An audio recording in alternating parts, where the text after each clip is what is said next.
Welcome to my Yogi education Gujarat YouTube channel. Students, આજે આપણે જોઈશું ગુજરાત માધ્યમિક અને ઉચ્ચતર માધ્યમિક શિક્ષણ બોર્ડ ગાંધીનગર દ્વારા જે પ્રશ્ન બેંક જાહેર થઈ છે એ પ્રશ્ન બેંકનું સોલ્યુશન. ધોરણ 9 પ્રશ્ન બેંક 4, તારીખ 26/12/2024. પ્રકરણો સમાવિષ્ટ હતા. 7મું પ્રકરણ ત્રિકોણ, 8મું પ્રકરણ છે ચતુષ્કોણ. તો આ બે ચેપ્ટરમાંથી જ ક્વેશ્ચનો લેવામાં આવ્યા છે, દાખલાઓ લેવામાં આવ્યા છે. તો જોઈએ આપણે સૌપ્રથમ તો વિભાગ એ. નીચેના વિધાનો ખરા છે કે ખોટા તે જણાવો. એકરૂપ ત્રિકોણના અનુરૂપ અંગો સમાન છે અને ટૂંકમાં સીપીસીટી લખાય છે. તો આ વિધાન સાચું છે. વિદ્યાર્થી મિત્રો, આ વિધાનને પણ યાદ રાખજો. જે ત્રિકોણના અને ચતુષ્કોણના દાખલાઓ જે છે, ત્રિકોણના અને ચતુષ્કોણના જે દાખલાઓ આપવામાં આવે છે એ દાખલાઓમાં પણ વિદ્યાર્થી મિત્રો આ જે નિયમ જે છે, સીપીસીટી નો નિયમ છે, ઘણી બધી વખત લખવાનો હોય છે. તો એકરૂપ ત્રિકોણના અનુરૂપ અંગો સમાન હોય છે, આને ટૂંકમાં સીપીસીટી કહેવાય. સાચું વિધાન છે. ત્રિકોણ એબીસી માં એબી બરાબર એસી હોય તો ખૂણો એ બરાબર ખૂણો સી થાય. તો ખોટું વિધાન છે આ. ત્રિકોણ PQR માં ખૂણો ક્યુ બરાબર ખૂણો આર હોય તો PQ બરાબર PR થાય. તો અહીં PQ અને જે PR જે છે બે બાજુઓ છે, તો આ સાચું વિધાન છે. જો બે આકૃતિના આકાર અને કદ સમાન હોય તો તે આકૃતિઓ એકરૂપ કહેવાય છે. તો આકાર અને કદ સમાન હોય તો એકરૂપ કહેવાય છે. સાચું વિધાન છે.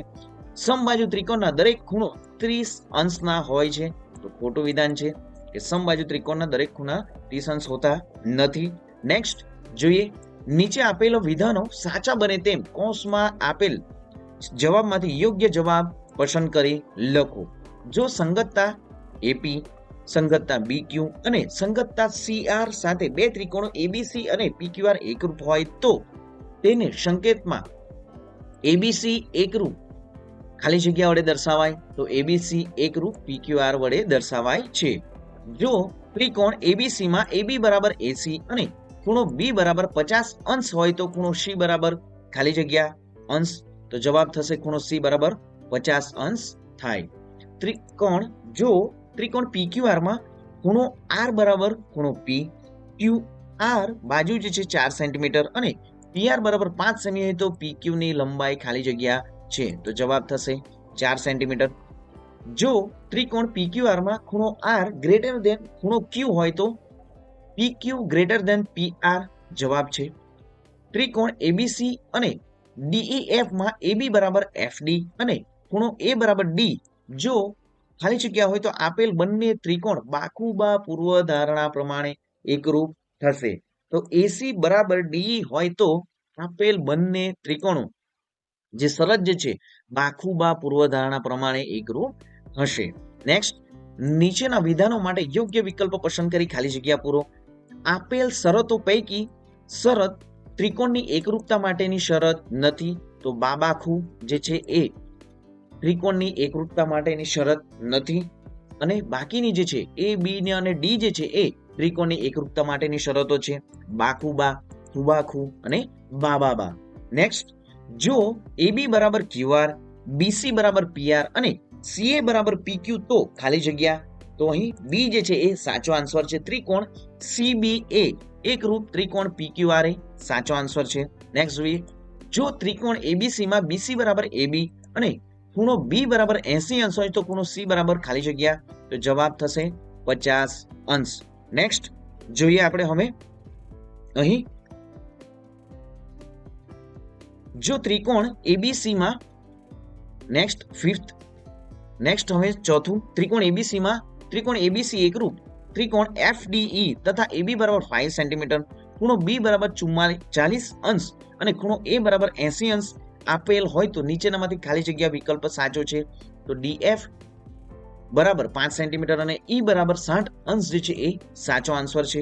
નેક્સ્ટ જોઈએ, ત્રિકોણ ABC અને ત્રિકોણ PQR માં AB બરાબર AC, ખૂણો C બરાબર ખૂણો P અને ખૂણો B બરાબર ખૂણો Q હોય તો આ બંને ત્રિકોણ ખાલી જગ્યા સમદ્વિ બાજુ અને એકરૂપ છે.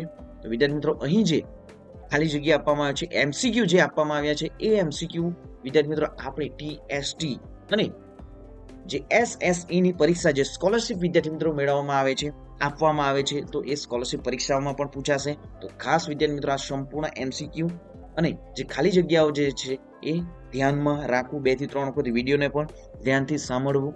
નેક્સ્ટ જોઈએ વિભાગ બી, નીચેનામાંથી જે બે ગુણના અહીં દાખલાઓ આપવામાં છે. જો ત્રિકોણ PQR માં ખૂણો P બરાબર 70 અંશ અને R બરાબર 30 અંશ છે, આ ત્રિકોણની કઈ બાજુ સૌથી મોટી છે? કારણ સહિત ઉત્તર લખો. તો અહીં વિદ્યાર્થી મિત્રો ઘણા બધા દાખલાઓ પણ આપવામાં છે. આપણા મોડેલ પેપરોમાં પણ વિદ્યાર્થી મિત્રો આ દાખલાઓ સમાવિષ્ટ છે જ.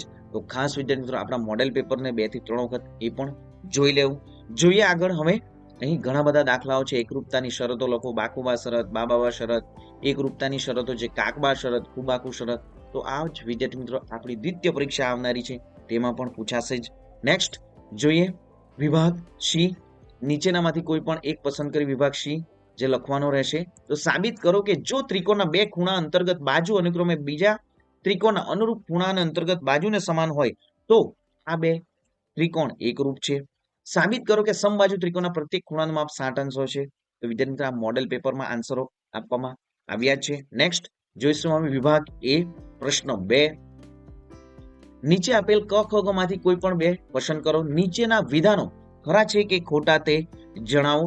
સમાંતર બાજુ ચતુષ્કોણના વિકર્ણો તેને બે એકરૂપ ત્રિકોણોમાં વિભાજિત કરે છે. તો આ વિધાન સાચું છે. લંબચોરસના વિકર્ણો પરસ્પર દુભાગે છે. સાચું વિધાન છે. ત્રિકોણની કોઈ પણ બે બાજુઓના મધ્ય બિંદુઓને જોડતા રેખાખંડ એ ત્રીજી બાજુને લંબ હોય છે. તો ખોટું વિધાન છે. સમાંતર બાજુ ચતુષ્કોણના વિકર્ણો પરસ્પર દુભાગે છે. તો સાચું વિધાન છે. સમલંબ ચતુષ્કોણમાં સામસામેની બાજુઓ એકબીજાને સમાંતર હોય છે. તો ખોટું વિધાન છે. નીચેના વિધાનો યોગ્ય વિકલ્પ પસંદ કરી ખાલી જગ્યા પૂરો. વિદ્યાર્થી મિત્રો ચેનલને સબસ્ક્રાઇબ નથી કરી, સૌપ્રથમ ચેનલ સબસ્ક્રાઇબ કરી દો, વિડીયોને લાઈક પણ કરી દો. આપણી યુટ્યુબ ચેનલ પર ધોરણ 3 થી ધોરણ 10 સુધીના તમામ એકમ કસોટીના વિડીયો મૂકવામાં આવે છે અને એ પ્રશ્ન બેંકો જે જાહેર થાય છે ગુજરાત બોર્ડ દ્વારા, એ પ્રશ્ન બેંકોનું સોલ્યુશન પણ મૂકવામાં આવે છે. અને વિદ્યાર્થી મિત્રો આ સંપૂર્ણ સોલ્યુશન વાળા PDF અને જે પ્રશ્ન બેંકો ગુજરાત બોર્ડ દ્વારા જાહેર થાય છે અને જે મોડેલ પેપરો બનાવવામાં આવે છે એ પણ વિદ્યાર્થી મિત્રો આપણી જે ટેલિગ્રામ ચેનલમાં તમને PDF માં સંપૂર્ણ ફ્રીમાં મળી જાય છે. તો ટેલિગ્રામ ચેનલમાં પણ જોડાઈ જવું. અને વિદ્યાર્થી મિત્રો ધોરણ 5 માં ભણતા તમારા ભાઈ બહેન હશે, તમારા મિત્ર હશે, એમને પણ CET ની પરીક્ષા ટૂંક સમયમાં જે વિદ્યાર્થી મિત્રો આવવાની છે. જવાહર નવોદયની પણ વિદ્યાર્થી મિત્રો જે પરીક્ષાનો જે તારીખ પણ જાહેર થઈ ગઈ છે. હજી પણ જે વિદ્યાર્થી મિત્રો ધોરણ 5 માં તમારા મિત્રો જે ભણે છે, તમારા ભાઈબંધ હશે, તમારા ભાઈ હશે કે બહેન હશે, જે ધોરણ 5 ની જવાહર નવોદયની તારીખ જાહેર થઈ ગઈ છે ને હોલ ટિકિટ પણ જાહેર થઈ ગઈ છે. તો વિદ્યાર્થી મિત્રો કોઈ પણ મુશ્કેલી જણાય તો નીચે જે નંબર આપ્યો છે એ નંબર પર તમે કોલ પણ કરી શકો. અને તમારી આવનારી TEST ની પરીક્ષાની પણ વિદ્યાર્થી મિત્રો જે તારીખ જે છે જાહેર થઈ ગઈ છે, એમની પણ સંપૂર્ણ વિદ્યાર્થી તૈયારી પણ આપણી યુટ્યુબ ચેનલ પર કરવામાં આવશે. અને આ જે સંપૂર્ણ જે પ્રશ્ન બેંકો જાહેર થાય છે એમના જ જે MCQ, ખરા ખોટા, ખાલી જગ્યા જે છે એ પણ વિદ્યાર્થી મિત્રો ધ્યાનથી સાંભળવું, તમારે નોટબુકમાં પણ લખી લેવું. અને વિદ્યાર્થી મિત્રો ધોરણ 8 માટેની જે જ્ઞાન સાધના સ્કોલરશિપ પરીક્ષા જે છે એમની તૈયારી પણ વિદ્યાર્થી મિત્રો આપણી યુટ્યુબ ચેનલ પર કરવામાં આવે છે. NMMS ની પણ તૈયારી કરવામાં આવે છે. તો વિદ્યાર્થી મિત્રો એમાં પણ તમારા ભાઈ બહેન જે પણ હશે એમને પણ જણાવવું અને ચેનલ સબસ્ક્રાઇબ કરવા પણ જણાવવું, જેથી વિદ્યાર્થી મિત્રો આપણા જે વિડીયો જે મૂકવામાં આવે છે એ વિડીયોની માહિતી પણ તમને મળતી રહે, પરીક્ષાઓની માહિતી પણ મળતી રહે. જોઈએ આગળ. નેક્સ્ટ, નીચેના વિધાનો ખરા છે કે ખોટા તે જણાવો. સમાંતર બાજુ ચતુષ્કોણના વિકર્ણો પરસ્પર દુભાગે છે. તો અહીં આ વિધાન શું છે વિદ્યાર્થી મિત્રો? સાચું છે. સમલંબ ચતુષ્કોણમાં સામસામેની બાજુ એકબીજા સમાંતર હોય છે. તો ખોટું વિધાન છે. હવે જોઈશું આપણે કે ચતુષ્કોણ ABCD એ લંબચોરસ છે. જો તેનો એક વિકર્ણ AC નું માપ 5 એકમ હોય તો બીજા વિકર્ણ BD નું માપ ખાલી જગ્યા એકમ હોય. તો જવાબ થશે 5. નેક્સ્ટ જોઈએ. ખાલી જગ્યા ચતુષ્કોણના સામસામેના ખૂણા સમાન હોતા નથી. તો સમલંબ ચતુષ્કોણના સામસામેના ખૂણા સમાન હોતા નથી. ખાલી જગ્યાના જે વિકર્ણો એકબીજાને લંબ છે તો સમબાજુ ચતુષ્કોણના વિકર્ણો એકબીજાને લંબ છે. ખાલી જગ્યામાં વિકર્ણો પરસ્પર દુભાગતા નથી. તો સમલંબ ચતુષ્કોણના વિકર્ણો પરસ્પર દુભાગતા નથી. કોઈ એક ચતુષ્કોણના 3 ખૂણાઓ અનુક્રમે 75 અંશ, 90 અંશ, 75 અંશ હોય તો ચોથા ખૂણાનું માપ ખાલી જગ્યા છે. તો જવાબ છે 120 અંશ. નેક્સ્ટ જોઈએ વિભાગ બી. આકૃતિના ચતુષ્કોણ ABC ની સમાંતર બાજુ ચતુષ્કોણ છે તો X શોધો. નીચેની ચતુષ્કોણની વ્યાખ્યા આપો. સમલંબ ચતુષ્કોણ, સમાંતર બાજુ ચતુષ્કોણ. નીચેના ચતુષ્કોણની વ્યાખ્યા છે ચોરસ, લંબચોરસ. તો વિદ્યાર્થી મિત્રો આ સંપૂર્ણ જે પ્રશ્ન બેંકમાં આપવામાં આવે છે એ તમારી આવનાર દ્વિતીય પરીક્ષા જે છે લેવામાં આવશે એમાં પણ પૂછવામાં આવશે. તો ખાસ વિદ્યાર્થી મિત્રો સંપૂર્ણ દાખલાઓ જે છે એ ગણતરી કરી તમારી નોટબુકમાં પણ લખવું. અને વિદ્યાર્થી મિત્રો જે દ્વિતીય સત્રના મોડેલ પેપરો પણ આપણી યુટ્યુબ ચેનલ પર મૂકવામાં આવશે. તો ચેનલને હજી પણ સબસ્ક્રાઇબ નથી કરી તો ચેનલ સૌપ્રથમ સબસ્ક્રાઇબ કરી દો, વિડીયોને લાઇક પણ કરી દો. નેક્સ્ટ વિભાગ સી જોઈએ તો બતાવો કે લંબચોરસના દરેક ખૂણો કાટખૂણા છે. ત્રિકોણ ખૂણો DAC બરાબર ખૂણો BCA ABCD સમાંતર બાજુ ચતુષ્કોણ છે. તો આ મોડેલ પેપરમાં પણ વિદ્યાર્થી મિત્રો ઘણા બધા દાખલાઓ પણ આપવામાં આવ્યા છે. ચેનલને હજી પણ સબસ્ક્રાઇબ નથી કરી, ચેનલ સબસ્ક્રાઇબ કરી દો, વિડીયોને લાઇક કરી દો, તમારા મિત્રોને પણ વિડીયોની લિંકને શેર કરી દો. મળીશું બાળકો નેક્સ્ટ વિડીયોમાં નવી જ્ઞાન, નવી માહિતી સાથે. જય હિન્દ બાળકો, વંદે માતરમ.